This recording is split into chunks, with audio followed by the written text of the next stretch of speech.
6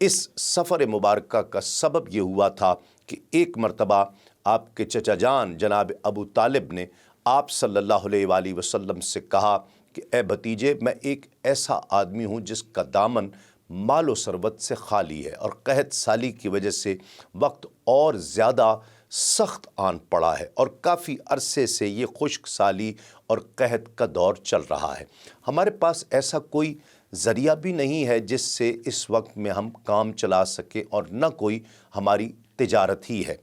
ناظرین کرام، اس وقت حضرت ام المومنین خدیجہ بنت خویلد کا اونٹوں پر ایک تجارتی قافلہ ملک شام جانے کو تیار تھا۔ ام المومنین ایک معزز، شریف اور بہت دولت مند خاتون تھیں۔ جناب ابو طالب نے اس طرف اشارہ کرتے ہوئے حضور نبی کریم صلی اللہ علیہ وآلہ وسلم سے عرض کی کہ یہ تمہاری قوم کا ایک تجارتی قافلہ ہے جو اب ملک شام کو جانے والا ہے، اور خدیجہ بنت خویلد اپنے تجارتی قافلوں میں تمہاری قوم کے آدمیوں کو بھیجا کرتی ہے جو ان کے مال میں اجرت پر معاملہ کر لیتے ہیں اور فائدہ اٹھاتے ہیں۔ اگر تم ان کے پاس جاؤ اور اپنی خدمات پیش کر دیں تو وہ یقیناً تمہاری پیشکش کو قبول کر لیں گے اور دوسروں پر تمہیں ضرور فوقیت دیں گی، کیونکہ ان تک تمہاری پاک بازی کے واقعات پہنچ چکے ہیں۔ اگرچہ میں اسے پسند نہیں کرتا کہ تم ملک شام جاؤ، کیونکہ میں یہودیوں کی طرف سے تمہارے متعلق ڈرتا بھی ہوں، لیکن ساتھ ہی آپ کے لیے میرے نزدیک اس کے سوا کوئی چارہ کار بھی نہیں ہے۔ ناظرین کرام، اس موقع پر حضور نبی کریم صلی اللہ علیہ وآلہ وسلم نے ارشاد فرمایا کہ چچا جان انتظار کر لیتے ہیں، کیونکہ ممکن ہے کہ جناب خدیجہ خود ہی اس سلسلے میں میرے پاس کسی کو بھیجیں، کیونکہ حضرت خدیجہ کبریٰ کو اس وقت اپنی تجارت کے لیے کسی معتمد اور معتبر آدمی کی ضرورت بھی تھی، اور یہ بات سب جانتے تھے کہ اس وقت مکۃ المکرمہ میں حضور نبی کریم صلی اللہ علیہ وآلہ وسلم سے زیادہ شریف، پاک باز، امانت دار، قابل اعتبار اور سمجھدار انسان اور کوئی نہیں تھا۔ مگر جناب ابو طالب اس وقت مالی طور پر چونکہ بہت پریشان حال تھے، اس لیے انہوں نے کہا کہ مجھے خدشہ ہے کہ تم نے اگر تاخیر کر دی اور وہ امور تجارت کسی اور شخص کے سپرد کر دیے گئے تو پھر یہ مناسب نہیں ہوگا۔ پھر آپ صلی اللہ علیہ وآلہ وسلم ایسے امر کی جستجو میں ہوں گے جو آپ سے دور جا چکا ہوگا، یعنی موقع گنوا چکے ہوں گے۔ امام حلبی لکھتے ہیں کہ حضور نبی کریم صلی اللہ علیہ وآلہ وسلم کو اس موقع پر اطمینان تھا کہ حضرت خدیجہ خود ہی آپ صلی اللہ علیہ وآلہ وسلم کو بلوائیں گی، اسی لیے آپ صلی اللہ علیہ وآلہ وسلم نے چچا کو اس بات کا کوئی جواب اس وقت نہیں دیا۔ اس کے بعد جناب ابو طالب آپ صلی اللہ علیہ وآلہ وسلم کے پاس سے اٹھ گئے۔ اتفاق دیکھیے کہ حضرت خدیجۃ الکبریٰ کو کسی ذریعے سے وہ گفتگو معلوم ہو گئی جو حضور نبی کریم صلی اللہ علیہ وآلہ وسلم سے جناب ابو طالب نے کی تھی۔ انہوں نے یہ خبر سن کر کہا کہ مجھے معلوم نہیں تھا کہ ان کا ایسا ارادہ ہے۔ اس کے بعد انہوں نے رسول اللہ صلی اللہ علیہ وآلہ وسلم سے عرض کی اور انہیں بلا بھیجا۔ آپ صلی اللہ علیہ وآلہ وسلم سے عرض کی کہ میں نے آپ کی سچائی، امانت داری اور نیک اخلاق سے متعلق سنا ہے، اور اسی وجہ سے میں نے آپ صلی اللہ علیہ وآلہ وسلم کو بلایا ہے۔ میں آپ کو تجارت کے لیے اس اجرت کا دگنا دوں گی جو میں آپ کی قوم کے دوسرے آدمی کو دیا کرتی ہوں۔ حضور نبی کریم صلی اللہ علیہ وآلہ وسلم نے اس کو منظور فرما لیا۔ پھر آپ اپنے چچا جناب ابو طالب سے ملے اور ان کو یہ ساری بات بتلا دی۔ ظاہر ہے کہ خوش ہو کر جناب ابو طالب نے فرمایا کہ بیٹا، یقیناً یہ روزی اللہ رب العزت نے تمہارے لیے پیدا فرمائی ہے۔ جبکہ امام حلبی کی ہی ایک اور روایت میں ہے کہ جناب ابو طالب خود پاک بی بی حضرت خدیجۃ الکبریٰ کے پاس آئے تھے اور ان سے کہا تھا کہ کیا آپ اپنی تجارت کے سلسلے میں میرے فرزند محمد صلی اللہ علیہ وآلہ وسلم کی خدمات حاصل کرنا پسند کریں گی؟ ہم نے سنا ہے کہ آپ نے فلاں شخص سے 2 جوان اونٹنیوں کے معاوضے میں کاروبار کا معاملہ طے کیا ہے، مگر ہم محمد صلی اللہ علیہ وآلہ وسلم کے لیے 4 اونٹنیوں سے کم کے معاوضے پر راضی نہیں ہوں گے۔ ام المومنین حضرت خدیجۃ الکبریٰ نے جواب دیا کہ اے سردار قریش، اگر آپ کسی بیگانے اور برے آدمی کے لیے اتنا معاوضہ طلب کرتے تب بھی آپ کو میں انکار نہیں کرتی، اور اب جب کہ آپ ہمارے اپنے اور قریبی آدمی کے لیے کہہ رہے ہیں تو آپ کو کیسے انکار کیا جا سکتا ہے۔ اس طرح ناظرین کرام جناب محمد مصطفیٰ صلی اللہ علیہ وآلہ وسلم اور ام المومنین حضرت خدیجۃ الکبریٰ کے درمیان تعارف ہو گیا۔ امام ابن کثیر لکھتے ہیں کہ رسول اللہ صلی اللہ علیہ وآلہ وسلم کی حضرت خدیجۃ الکبریٰ کے خاص غلام میسرہ کے ساتھ ملک شام کی طرف روانگی کے وقت حضرت خدیجۃ الکبریٰ نے حکم دیا تھا کہ اے میسرہ، ان کی یعنی محمد صلی اللہ علیہ وآلہ وسلم کی کسی بھی معاملے میں نافرمانی مت کرنا اور ان کی رائے سے کبھی اختلاف نہ کرنا، جو یہ کہیں وہ ماننا۔ ادھر قافلے کی روانگی کے وقت حضور نبی کریم صلی اللہ علیہ وآلہ وسلم کے سب چچا قافلے والوں کو اپنے لاڈلے بھتیجے محمد صلی اللہ علیہ وآلہ وسلم کی خبر گیری سے متعلق ہدایت کرنے لگے، کیونکہ جیسا کہ پہلے عرض کیا گیا کہ ذمہ داری کے ساتھ حضور نبی کریم صلی اللہ علیہ وآلہ وسلم کا یہ پہلا سفر تھا، اور ان کے بڑوں کا اس چیز پر تشویش کرنا یہ ایک فطری چیز تھی۔ اسی بابت پیر کرم شاہ صاحب الازہری لکھتے ہیں کہ پاک بی بی کے اس حکم سے یہ صاف ظاہر ہوتا ہے کہ انہوں نے میسرہ کو حضور نبی کریم صلی اللہ علیہ وآلہ وسلم کی نگرانی کے لیے نہیں، بلکہ حضور نبی کریم صلی اللہ علیہ وآلہ وسلم کی آرام اور آسائش کا ہر طرح سے خیال رکھنے اور خدمت گزاری کے لیے بھیجا تھا۔ بالآخر 16 ذی الحج کو یہ قافلہ مکہ سے روانہ ہوا۔ شیخ محمد ابو زہرہ رحمۃ اللہ تعالیٰ علیہ نے محبت بھرے انداز میں قافلے کی روانگی کا منظر یوں ذکر کیا ہے کہ قافلہ مکے سے روانہ ہوا جس میں وہ ہستی تھی جو اللہ رب العزت کی ساری مخلوق سے اعلیٰ اور افضل ہے۔ اللہ سبحانہ و تعالیٰ کی نگاہ لطف و عنایت اس کی خود نگہبانی فرما رہی تھی۔ امام زینی دہلان لکھتے ہیں کہ قافلے کے منزل مقصود پر پہنچنے سے پہلے راستے میں ایک غیر معمولی واقعہ بھی پیش آیا،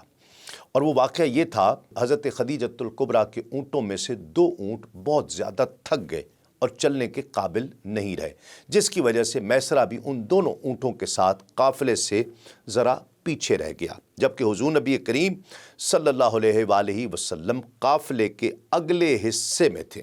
یہاں یہ ذکر ضروری ہے کہ تجارتی قافلے کئی 100 اونٹوں یا خچروں یا گدھوں پر مشتمل ہوا کرتے تھے اور قطار در قطار چلتے تھے، اور آخری اونٹ کے درمیان اور پہلے اور آخری اونٹ کے درمیان بہت زیادہ فاصلہ ہوا کرتا تھا۔ بہرحال ناظرین کرام، میسرہ کو اپنے اور ان دونوں اونٹوں سے متعلق فکر ہوئی کہ جو پیچھے رہ گئے تھے، اس لیے وہ بھاگتا ہوا قافلے کے اگلے حصے میں پہنچا اور حضور نبی کریم صلی اللہ علیہ وآلہ وسلم کو اس پریشانی کی خبر دی۔ حضور نبی کریم صلی اللہ علیہ وآلہ وسلم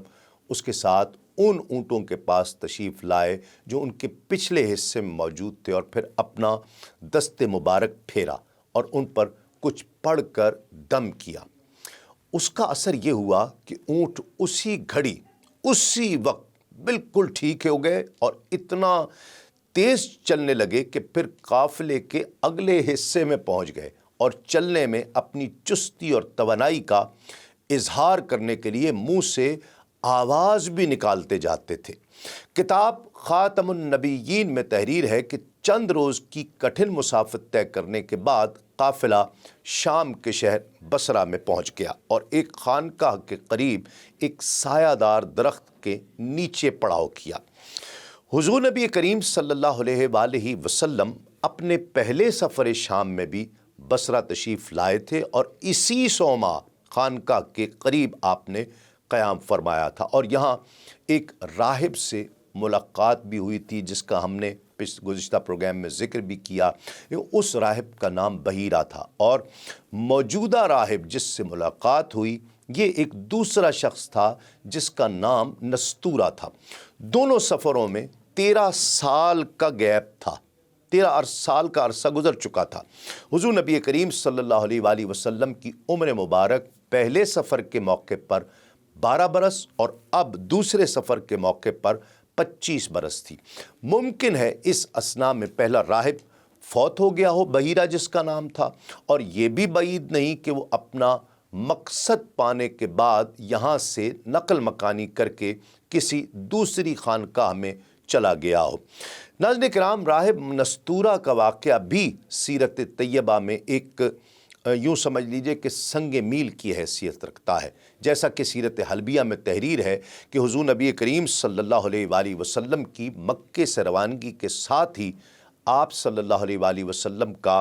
یہ معجزہ ظاہر ہوا کہ ایک بادل کا ٹکڑا موسم کی شدت سے بچانے کے لیے آپ صلی اللہ علیہ وآلہ وسلم کے اوپر سایہ کیے رکھتا تھا، اور آپ صلی اللہ علیہ وآلہ وسلم کے ساتھ ساتھ چلتا تھا۔ جہاں جہاں حضور جاتے وہ بادل کا ٹکڑا ساتھ ساتھ چلتا تھا۔ جب حضور نبی کریم صلی اللہ علیہ وآلہ وسلم بصرہ شہر کے بازار میں ایک درخت کے سائے میں اترے،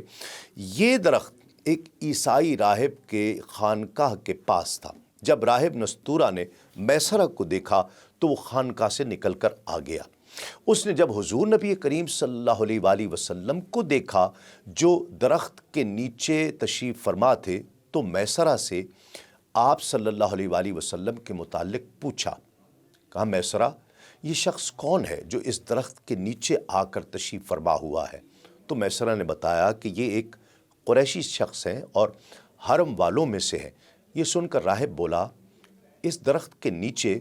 نبی صلی اللہ علیہ وآلہ وسلم کے سوا کبھی کوئی آدمی نہیں بیٹھ سکتا۔ اللہ رب العزت نے اس درخت کو ہمیشہ اس چیز سے بچایا ہے کہ اس کے نیچے کسی نبی کے سوا کوئی دوسرا شخص بیٹھے۔ پھر پوچھا، کیا ان کی آنکھوں میں سرخ ڈورے ہیں؟ میسرہ نے کہا کہ ہاں، اور یہ سرخی کبھی جاتی نہیں ہے، یعنی بقول پیر مہر علی شاہ صاحب رحمۃ اللہ علیہ، مخمور اکیں ہن مد بھریاں۔ تب نستورہ راہب نے بے تابی کے ساتھ کہا کہ یہ وہی ہے، یہ مانو نہ مانو یہ آخری پیغمبر ہے۔ کاش میں وہ زمانہ پا سکتا جب ان کو ظہور کا حکم ملے گا، یعنی جب انہیں اعلان نبوت کا حکم ملے گا۔ راہب کی بات پر اب میسرہ نے بھی اس پہلو پر غور کرنا شروع کیا، اس کو چیزیں یاد آنی شروع ہوئیں۔ ناظرین کرام، حضور نبی کریم صلی اللہ علیہ وآلہ وسلم کی آنکھوں میں جو سرخ ڈورے تھے وہ سفید ڈھیلے میں تھے، جس کو مشکلہ کہا جاتا ہے۔ اسی لیے حضور نبی کریم صلی اللہ علیہ وآلہ وسلم کے حلیہ مبارک سے متعلق کہا جاتا ہے کہ آپ اشکل العینین تھے، یعنی ایسی آنکھوں والے تھے جن میں سفیدی مائل سرخی تھی۔ یہ سرخی یعنی مشکلہ قدیم کتب میں حضور نبی کریم صلی اللہ علیہ وآلہ وسلم کی نبوت کی نشانیوں میں سے ایک نشانی کے طور پر ذکر کی گئی تھی۔ ناظرین کرام، یہ مبارک ذکر جاری رہے گا۔ امید ہے کہ آپ ہمارے ساتھ رہیں گے ایک وقفے کے بعد۔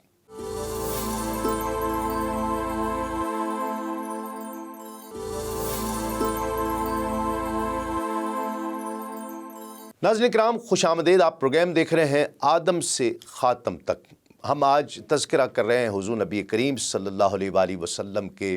دوسرے سفر شام کا، کہ جب حضور نبی کریم صلی اللہ علیہ وآلہ وسلم اس درخت کے نیچے تشریف فرما ہوئے کہ جس میں نصارہ کی کتب میں لکھا ہوا تھا، عیسائیوں کی کتب میں لکھا ہوا تھا کہ اس درخت کے نیچے نبی کے علاوہ کوئی نہیں بیٹھے گا۔ ناظرین کرام، نستورہ راہب کا یہ واقعہ احمد بن زینی دہلان کی کتاب السیرۃ النبویہ میں اس طرح لکھا ہے کہ جب راہب نے دیکھا کہ ایک بادل کا ٹکڑا ہے جو حضور نبی کریم صلی اللہ علیہ وآلہ وسلم پر مستقل سایہ فگن ہے تو وہ چوکنا ہو گیا، حیران ہوا، اور اس نے قافلے والوں سے کہا کہ تم ان کے کیا لگتے ہو؟ میسرہ کہتے ہیں کہ پھر وہ راہب چپکے سے حضور نبی کریم صلی اللہ علیہ وآلہ وسلم کے پاس پہنچا اور آپ کے سر اقدس اور آپ کے قدموں شریف کے بوسے لینے لگا، اور پھر کہا کہ میں آپ صلی اللہ علیہ وآلہ وسلم پر ایمان لایا، اور میں گواہی دیتا ہوں کہ آپ وہی ہیں جن کا اللہ رب العزت نے تورات میں ذکر فرمایا ہے۔ اس کے بعد اس نے کہا کہ اے محمد صلی اللہ علیہ وآلہ وسلم، میں نے آپ میں پیغمبری کی تمام نشانیاں دیکھ لی ہیں، یعنی وہ تمام علامات جو قدیم کتب میں آپ کی نبوت کی علامات کے طور پر مذکور ہیں، صرف ایک نشانی دیکھنا باقی رہ گئی ہے۔ اس لیے اگر آپ مجھے اپنا کاندھا مبارک کھول کر دکھا دیں۔ حضور نبی کریم صلی اللہ علیہ وآلہ وسلم نے اس کے سامنے اپنے شانہ مبارک کھولے تو راہب نے دیکھا کہ وہاں مہر نبوت جگمگا رہی تھی۔ راہب فوراً یہ کہتے ہوئے اس مہر نبوت کو چومنے کے لیے جھکا کہ میں گواہی دیتا ہوں کہ اللہ رب العزت کے سوا کوئی عبادت کے لائق نہیں، اور گواہی دیتا ہوں کہ آپ اللہ رب العزت کے وہی پیغمبر ہیں جن سے متعلق حضرت عیسیٰ ابن مریم روح اللہ علیہ السلام نے خوشخبری دی تھی، اور انہوں نے فرمایا تھا کہ میرے بعد اس درخت کے نیچے کوئی نہیں بیٹھے گا سوائے اس پیغمبر کے جو امی، ہاشمی، عربی اور مکی، یعنی مکے کا رہنے والا ہوگا، وہی قیامت میں حوض کوثر والا، شفاعت والا اور لوائل حمد یعنی علم بردار والا ہوگا۔ امام حلبی یہاں لکھتے ہیں کہ مجھے ایسا کوئی شخص نہیں ملا جو اس نستورہ راہب کو صحابہ کرام میں شمار کرتا ہو، جس طرح کہ بعض علماء نے بحیرہ راہب کو صحابہ میں سے بھی شمار کیا ہے، جبکہ مناسب یہ معلوم ہوتا ہے کہ نستورہ راہب بھی اسی جیسا ہو، یعنی اسے بھی وہی مقام ملنا چاہیے ہو۔ صحیح یہ ہے کہ بحیرہ اور نستورہ یہ دونوں راہب اہل فطرت میں سے ہیں، ان جیسے دوسرے وہ لوگ جنہوں نے حضور نبی کریم صلی اللہ علیہ وآلہ وسلم کی نبوت سے پہلے اس بات کی تصدیق کی ہے کہ آپ اس امت کے نبی ہیں، وہ اہل فطرت میں سے ہیں، اہل اسلام میں سے نہیں ہیں، چاہے جائے کہ ان کو صحابی کہا جائے، اس لیے کہ مسلمان اس کو کہا جائے گا جس نے حضور نبی کریم صلی اللہ علیہ وآلہ وسلم کی رسالت کا اقرار اس رسالت کے اعلان کے بعد کیا ہو۔ بہرحال یہ ایک ضمنی بات ہے جو آپ کے گوش گزار کی گئی اور اس پر سیرت نگاروں نے لکھا ہے، اس لیے اس کا تذکرہ کیا گیا۔ ایک بات تو مصدقہ ہے کہ نستورہ نے بحیرہ کی طرف اعلان نبوت سے قبل ہی حضور نبی کریم صلی اللہ علیہ وآلہ وسلم کی رسالت کی شہادت دی تھی۔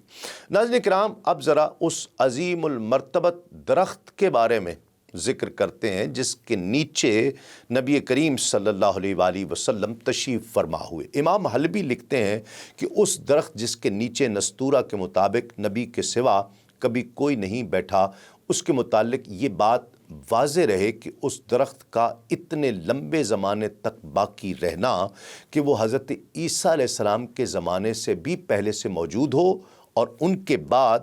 حضور نبی کریم صلی اللہ علیہ وآلہ وسلم کے بھی زمانہ اقدس تک باقی رہے، اگرچہ عام عادت کے خلاف سمجھا جاتا ہے۔ پھر اسی طرح پیغمبروں کے علاوہ دوسرے لوگوں کا اس کے نیچے نہ بیٹھنا، یہ بات ذرا ممکن ہے، اس پر بات کی جا سکتی ہے، اگرچہ عام عادت کے مطابق ایک درخت اتنے طویل زمانے تک باقی نہیں رہتا۔ ایسے ہی یہ بات بھی قیاس سے بعید ہے کہ اتنے زمانے تک درخت خالی رہے اور اس کے نیچے نبیوں کے سوا دوسرے لوگ نہ بیٹھیں، تو گویا یہ بات ممکن ہونے کے باوجود خرق عادت یعنی عام عادت کے خلاف ایک انوکھی چیز معلوم ہوتی ہے۔ لیکن پیغمبروں کے لیے ایسی خلاف عادت بات کا ظاہر ہونا جس کو معجزہ کہا جاتا ہے، خاص طور پر حضور نبی کریم صلی اللہ علیہ وآلہ وسلم کے لیے خرق عادت یعنی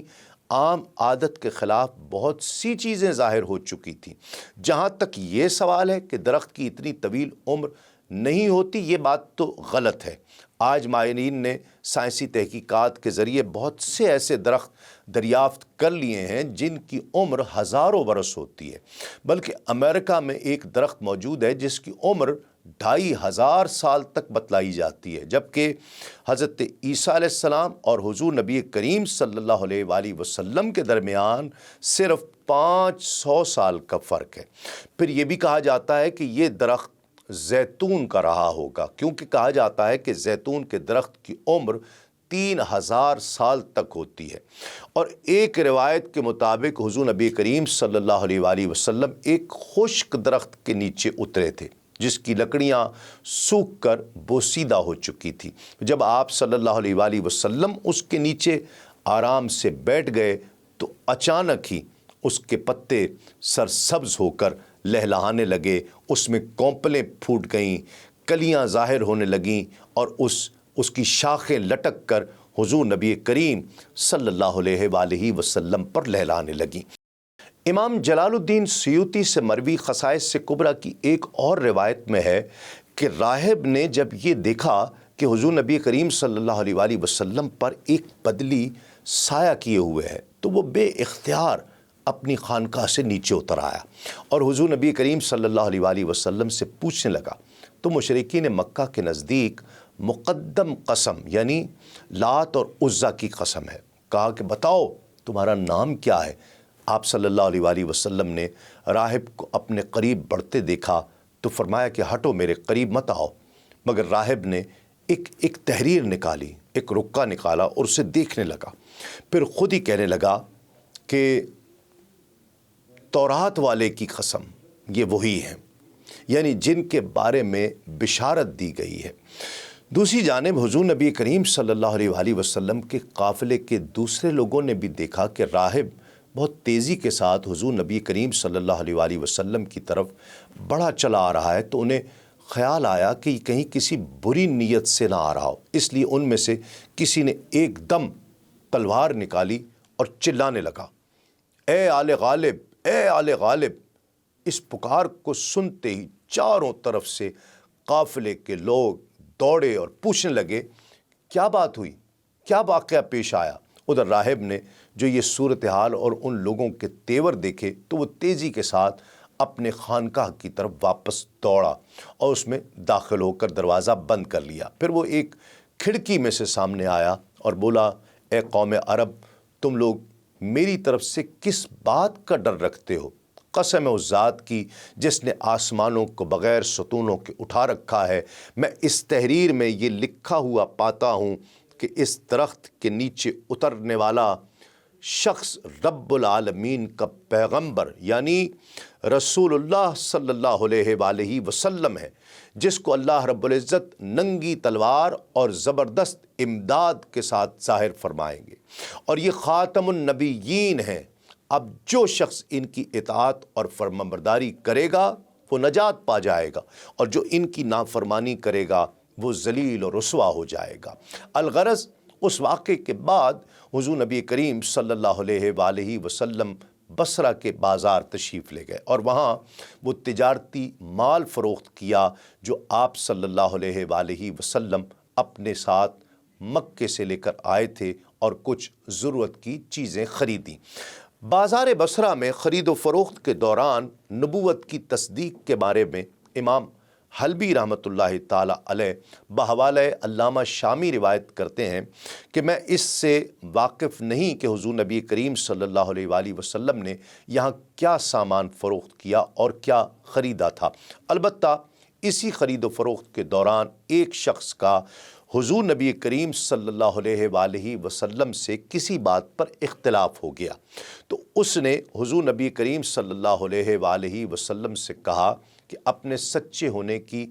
دلیل کے لیے لات اور عزا کے نام پر حلف اٹھاؤ، تو آپ صلی اللہ علیہ وآلہ وسلم نے فرمایا کہ میں نے ان بتوں کے نام پر کبھی حلف نہیں کیا۔ وہ شخص جو شاید کوئی عالم ہوگا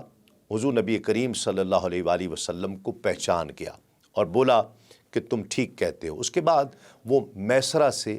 علیحدگی میں ان کو علیحدہ لے گیا اور ملا اور کہنے لگا کہ یہ شخص نبی ہیں،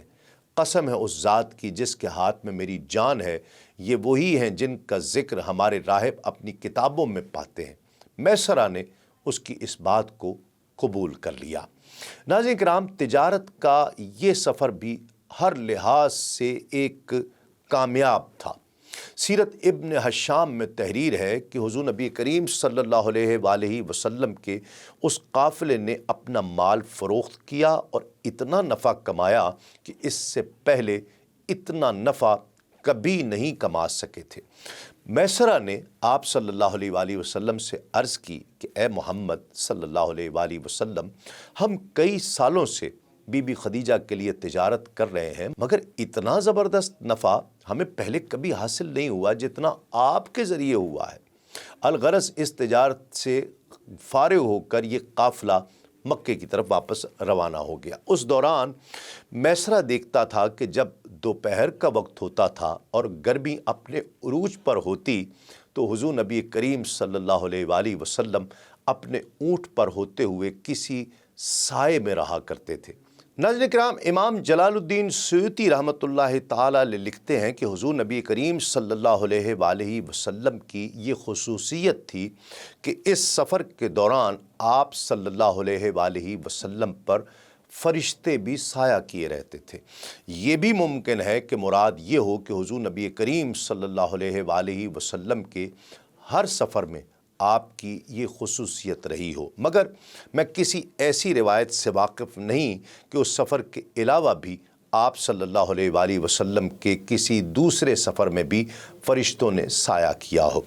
ایک قول یہ بھی ہے کہ ممکن ہے کہ فرشتے سے مراد وہی بادل کا ٹکڑا ہو جو آپ پر سایہ کیے رکھتا تھا۔ امام حلبی لکھتے ہیں کہ مکے سے حضور نبی کریم صلی اللہ علیہ وآلہ وسلم کی روانگی کے وقت ایک بادل کے ٹکڑے نے حضور نبی کریم صلی اللہ علیہ وآلہ وسلم پر سایہ کر لیا تھا۔ اب گویا جب فرشتوں نے سایہ نہیں رکھا تھا تو جاتے ہوئے تمام راستے وہ بادل کا ٹکڑا آپ پر سایہ کیے رہا اور واپسی میں فرشتوں نے سایہ کیے رکھا۔ میسرہ کا حضرت خدیجۃ الکبریٰ سے بادل کے ٹکڑے کے سایہ کیے رکھنے سے متعلق کچھ ذکر نہ کرنا شاید اس لیے ہو سکتا ہے کہ انہوں نے اس پر غور نہ کیا ہو، جبکہ فرشتوں کو سایہ کیے دیکھنا ظاہر ہے ایسی بات نہیں کہ انسان اس کو اہمیت نہ دے۔ ناظرین کرام، امام غزالی لکھتے ہیں کہ صوفیاء کرام عالم بیداری میں ملائکہ کو دیکھتے ہیں کیونکہ ان کے دل اور نفوس پاک اور صاف ہو چکے ہوتے ہیں، وہ آلائش دنیاوی سے منقطع ہو چکے ہوتے ہیں، جاہ و مال کی محبت سے ان کے دل خالی ہو چکے ہوتے ہیں، وہ علم دائمی اور عمل مسلسل سے رب تعالیٰ کی ذات اقدس کی طرف متوجہ ہوا کرتے ہیں۔ امام زینی دہلان اور امام حلبی اور ابن سعد کی مختلف روایات کا خلاصہ یہ ہے کہ اللہ رب العزت نے میسرہ کے دل میں رسول اللہ صلی اللہ علیہ وآلہ وسلم کی بہت زیادہ محبت ڈال دی تھی، کیونکہ اس سفر میں اس نے آپ کی شرافت، نیکی، سچائی، ایمانداری اور خوش اخلاقی دیکھی تھی جس نے اس کا دل مو لیا تھا۔ اب ایسا معلوم ہوتا تھا کہ جیسے میسرہ خود حضور نبی کریم صلی اللہ علیہ وآلہ وسلم ہی کا غلام ہو۔ الغرض واپسی کے اس سفر میں جب یہ قافلہ مرزہران کے مقام پر پہنچا جو مکے اور اسفان کے درمیان ایک وادی ہے اور جس کو عام طور پر بطن مرو کہا جاتا تھا اور اب وادی فاطمہ کے نام سے یہ مشہور ہے، تو میسرہ نے حضور نبی کریم صلی اللہ علیہ وآلہ وسلم سے عرض کیا کہ کیا آپ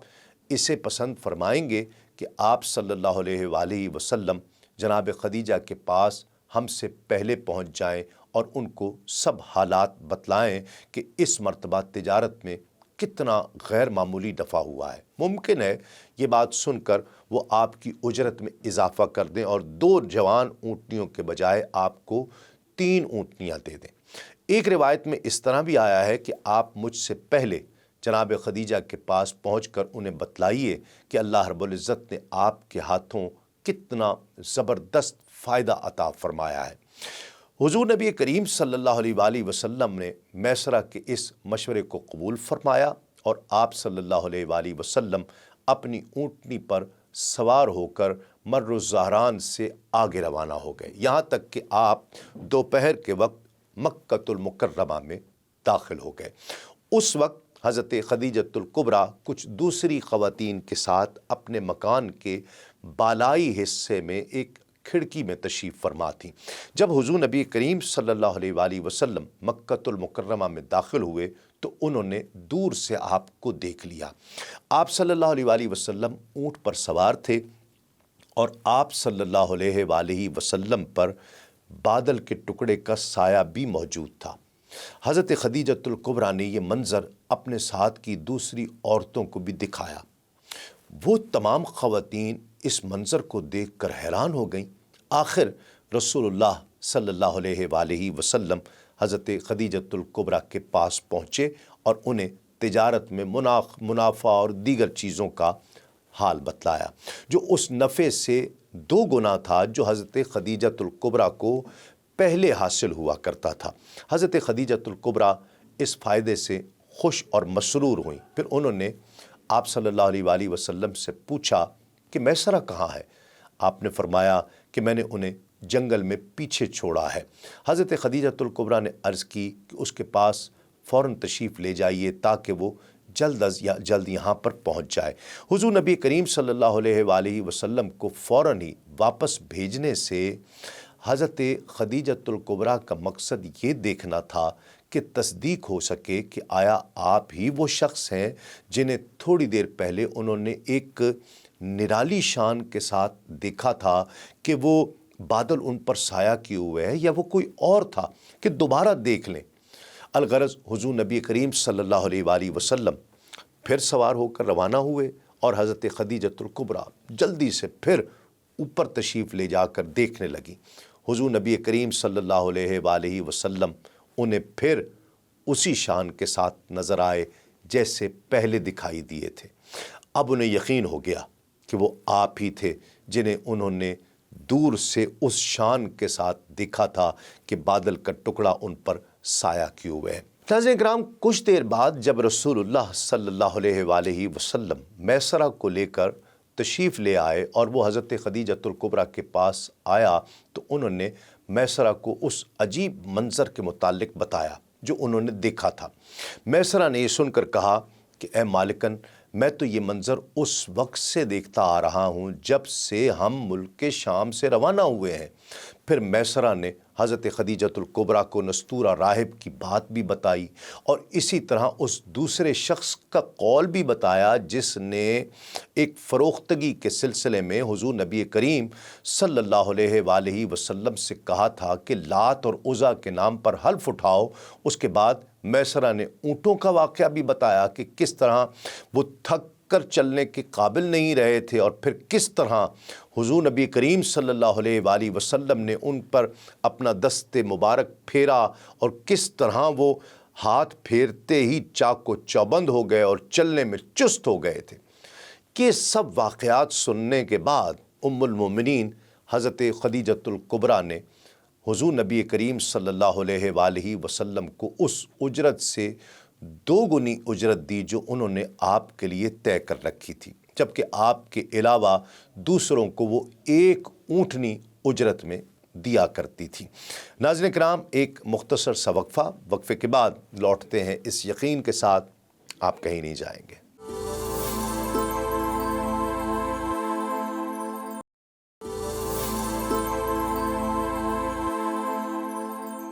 ناظرین کرام، خوش آمدید۔ آپ پروگرام دیکھ رہے ہیں آدم سے خاتم تک، اور وقفے سے پہلے تذکرہ ہو رہا تھا کہ حضور نبی کریم صلی اللہ علیہ وآلہ وسلم شام سے کامیاب تجارت کے سفر سے واپس لوٹ آئے اور حضرت خدیجۃ الکبریٰ نے آپ کی شان دیکھی۔ رسول اللہ صلی اللہ علیہ وآلہ وسلم اور ام المومنین سیدہ خدیجۃ الکبریٰ کے مابین طے پانے والے معاوضے اور اس پر بطور انعام اضافی مال پیش کرنے سے متعلق امام حلبی نے مختلف روایات نقل کی ہیں۔ بعض مورخین کے مطابق حضرت خدیجۃ الکبریٰ نے حضور نبی کریم صلی اللہ علیہ وآلہ وسلم کے لیے 4 جوان اونٹنیاں اجرت میں طے کی تھیں۔ پھر کتاب جامع صغیر میں یہ ہے کہ حضور نبی کریم صلی اللہ علیہ وآلہ وسلم نے فرمایا کہ میں نے 2 سفروں میں خدیجۃ الکبریٰ کو 2 جوان اونٹنیوں کے معاوضے کے عوض اپنی خدمات پیش کی، جن میں سے ایک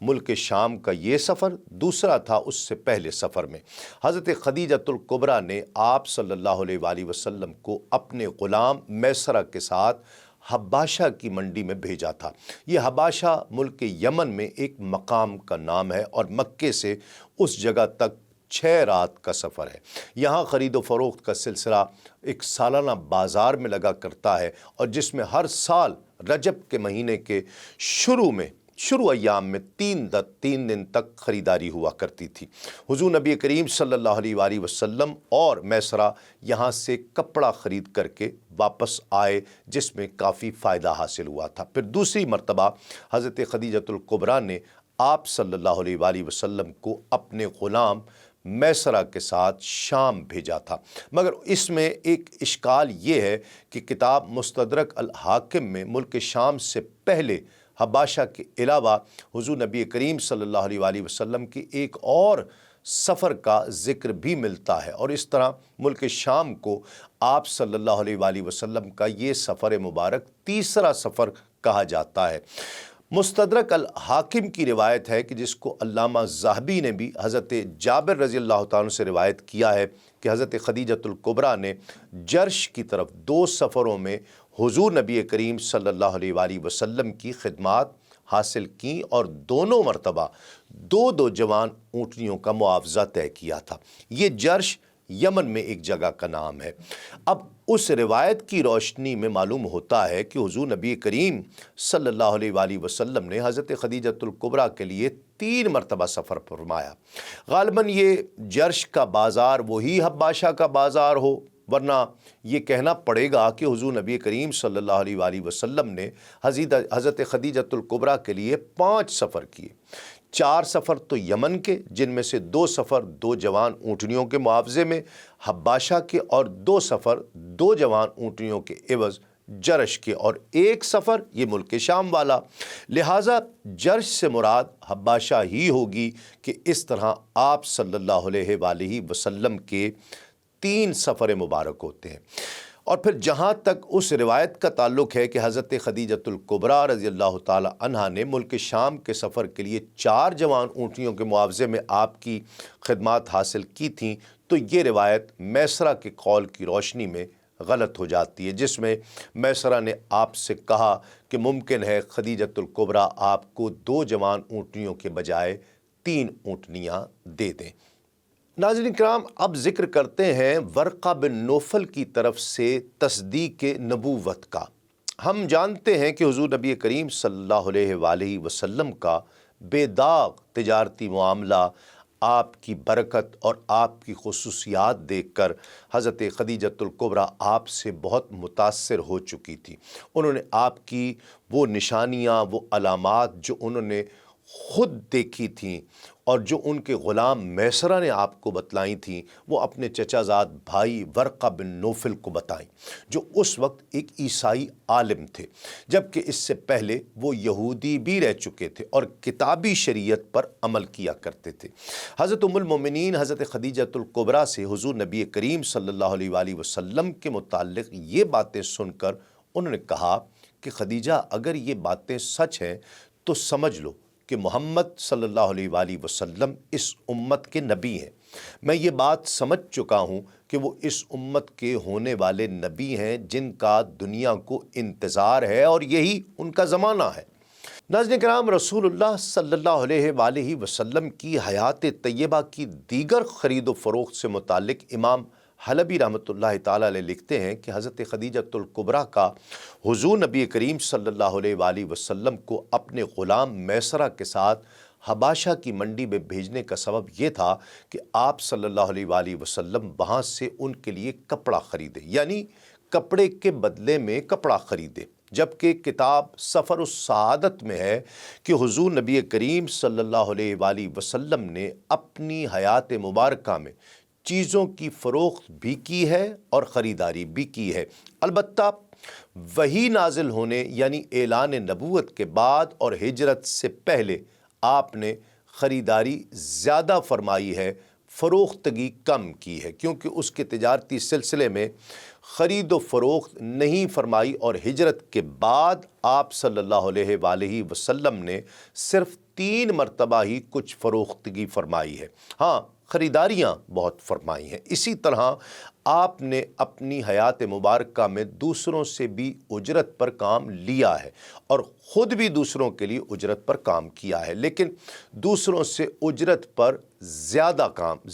کام لیا ہے۔ اسی طرح مختلف معاملات میں آپ نے دوسروں کو بھی اپنا وکیل بنایا ہے، اور دوسروں کے معاملات میں خود بھی وکیل بنے ہیں، مگر زیادہ تر آپ خود ہی دوسروں کے وکیل بنے ہیں۔ امام حلبی مزید لکھتے ہیں کہ نبوت سے پہلے حضور نبی کریم صلی اللہ علیہ وآلہ وسلم اس قسم کے تجارتی معاملے فرمایا کرتے تھے۔ حضرت خدیجۃ الکبریٰ کے ساتھ یہ معاملہ کرنے سے پہلے آپ ایک شخص صائب ابن صائب سیفی کی تجارت میں شریک ہوئے تھے۔ جب فتح مکہ کے وقت یہ صائب حضور نبی کریم صلی اللہ علیہ وآلہ وسلم کی خدمت میں حاضر ہوا تو کہا کہ میرے بھائی اور میرے شریک کو مرحبا، خوش آمدید، جس نے نہ کبھی بد معاملگی کی اور نہ کبھی کوئی جھگڑا کیا۔ اس روایت میں صحیح طور پر یہ معلوم نہیں ہوتا کہ یہ بات حضور نبی کریم صلی اللہ علیہ وآلہ وسلم نے صائب سے فرمائی تھی یا صائب نے حضور نبی کریم صلی اللہ علیہ وآلہ وسلم سے کہی تھی۔ بہرحال وہ حضور نبی کریم صلی اللہ علیہ وآلہ وسلم کی اعلان نبوت سے پہلے آپ کا تجارتی شریک رہا تھا، اور پھر حضور نبی کریم صلی اللہ علیہ وآلہ وسلم کے اعلان نبوت کے بعد آپ کا شریک رہنے پر فخر بھی کیا کرتا تھا، اور وہ کہا کرتا تھا کہ حضور نبی کریم صلی اللہ علیہ وآلہ وسلم بہت بہترین پارٹنر ہیں، جو نہ بد معاملگی کرتے تھے اور نہ جھگڑا کرتے تھے۔ اس سے معلوم ہوتا ہے کہ یہ جملہ حضور نبی کریم صلی اللہ علیہ وآلہ وسلم نے صائب کے لیے نہیں، بلکہ صائب نے حضور نبی کریم صلی اللہ علیہ وآلہ وسلم کے لیے فرمایا۔ یہ بھی ممکن ہے کہ حضور نبی کریم صلی اللہ علیہ وآلہ وسلم اور صائب دونوں ایک دوسرے کے بارے میں یہی جملہ کہا کرتے ہوں۔ یہ صائب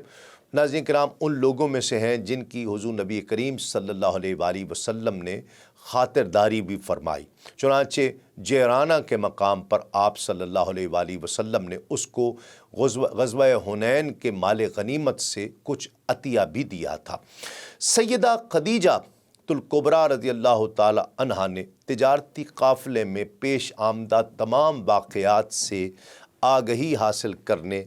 ورقہ بن نوفل کی بشارت اور رسول اکرم صلی اللہ علیہ وآلہ وسلم کی امانت داری اور شرافت کے تذکرے سننے کے بعد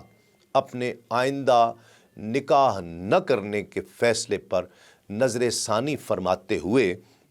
رسول اللہ صلی اللہ علیہ وآلہ وسلم کو پیغام نکاح بھیجنے کا فیصلہ فرمایا۔ لیکن ناظرین کرام، ان تفصیلات سے قبل ہم مناسب سمجھتے ہیں کہ ام المومنین سیدہ خدیجۃ الکبریٰ رضی اللہ تعالی عنہا کے حسب، آپ کے نسب، آپ کی خاندانی شرافت اور رسول اکرم صلی اللہ علیہ وآلہ وسلم کے ساتھ آپ کے نکاح سے قبل کی زندگی سے متعلق مختصراً آگاہی حاصل کر سکیں۔ ناظرین کرام، علامہ عبد البر قرطبی لکھتے ہیں کہ حضرت خدیجۃ الکبریٰ رضی اللہ تعالی عنہا عرب کے شریف اور معزز خاندان سے تعلق رکھتی تھی۔ گویا آپ بھی اسی قریشی خاندان سے ہیں جس خاندان مبارک سے رسول اللہ صلی اللہ علیہ وآلہ وسلم ہیں۔ فرق صرف اتنا ہے کہ سیدہ خدیجۃ الکبریٰ رضی اللہ تعالی عنہا کا قبیلہ بنو اسد کہلاتا ہے، اور نبی کریم صلی اللہ علیہ وآلہ وسلم کا قبیلہ بنو ہاشم کہلاتا ہے، اور یہ دونوں قبیلے آپس میں بہت قریبی ہیں، یعنی دونوں ہی عدنانی ہیں اور جناب قصی بن کلاب کی نسل سے ہی ہیں۔ اس لحاظ سے حضرت خدیجۃ الکبریٰ نبی الامی جناب رسول اللہ صلی اللہ علیہ وآلہ وسلم سے نسبی اعتبار سے زیادہ دور نہیں ہے۔ ان کا مختصر شجرہ یہ ہے: خدیجہ بنت خویلد بن اسد بن عبد العزیٰ بن قصی۔ اس سے آگے شجرہ نسب سیدنا و نبینا و مولانا محمد مصطفیٰ صلی اللہ علیہ وآلہ وسلم سے جا ملتا ہے۔ علامہ ابن سعد لکھتے ہیں کہ سیدہ خدیجۃ الکبریٰ رضی اللہ تعالیٰ عنہ کے دادا